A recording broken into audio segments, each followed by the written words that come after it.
SnipingIsFun here, and this time I will be reviewing Harry Potter and the Half-Blood Prince on the Wii. Um, from what I played of this game, it's really fun.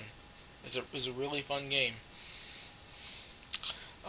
Basically, the gameplay of it, they took exactly what was in Order of the Phoenix, and they put it in this game and improved on it a lot.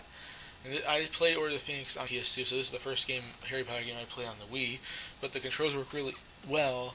Maybe not 100% of the time, maybe 95% here and there. I noticed they didn't work out so well, but most of the time they work well. In the Quidditch and the dueling and walking around and everything, it's a lot. It works really well. And use the Wii remote and all that. The presentation of the game, the graphics, this game looks good. It's developed well. The world looks like so realistic. Unlike most games on the Wii, because the developers think since the Wii's the weakest of the three systems, they're going to go out and not even try. But these developers, and among a lot of other developers, they at least try to make some decently looking good Wii games. And it's kind of interesting to see how they got these people to look so realistic. At least the main characters, I couldn't believe it really when I first seen it, but they do a really good job. The sound, basically what you'd hear from any of the Harry Potter movies. I think it works really well, and the sound's really well done in this game. On to the story. It loosely follows the book.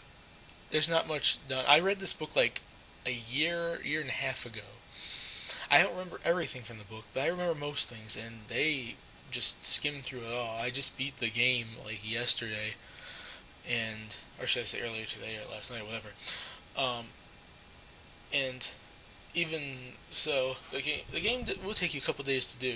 The story actually loosely follows the book, and it's really interesting to go through.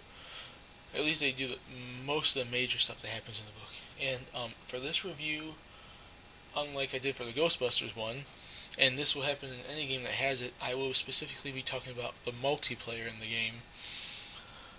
The multiplayer in this game, I only got to do one match, and from when I played it, it's just like the dueling in normal gaming, so it's just one person taking out another person, and from what I've seen of it, it's fun.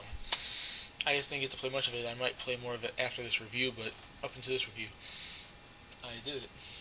Pretty much, this game, if you're looking out to go buy it, this game is worth the money to buy. It has good replay value, because you have to there's all this stuff you could do outside the main story that would take you longer than the main story. And it has pretty good, decent multiplayer, and everything else. I'd give the gameplay at least a 9 out of 10. The presentation of the game at least a 9.5 out of 10. The sound, a 10 out of 10. It's pretty much perfect. The story, an 8 out of 10, just because it doesn't follow the book entirely, but it follows enough of it to actually, you know what's going on. And the multiplayer, an 8.5 out of 10, could be improved upon. And I hope they make a Harry Potter game that's based only on dueling and multiplayer, that you fight each other on duels, like stuff like that. So pretty much this game gets a 9 out of 10. See you later in my next review.